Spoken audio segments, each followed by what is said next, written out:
Une fuite de câbles diplomatiques crée la polémique autour des propos de Benyamin Netanyahou sur le nucléaire iranien. En 2012, devant les Nations Unies, le Premier ministre israélien avait affirmé que l'Iran était entré dans la dernière phase de fabrication de la bombe. Mais quelques semaines plus tard, selon des documents publiés ce lundi par le Guardian et Al Jazeera, le Mossad concluait dans un rapport secret envoyé au service sud-africain que le régime de Téhéran n'avait en fait pas l'activité nécessaire pour la produire.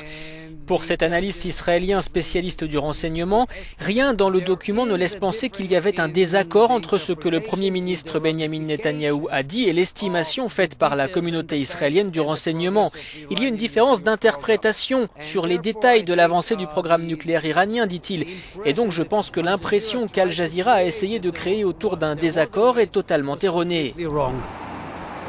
Ces révélations interviennent alors que les négociations entre Téhéran et le groupe 5+1 sur le dossier nucléaire iranien sont dans une phase cruciale.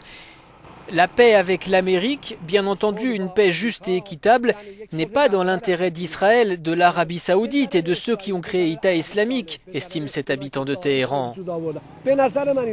Ce qui ne fait aucun doute, c'est que Benyamin Netanyahou a toujours affirmé haut et fort son désaccord avec la stratégie de la main tendue prônée par Washington vis-à-vis de l'Iran. Il devrait d'ailleurs bientôt le redire lors d'un discours devant le Congrès américain.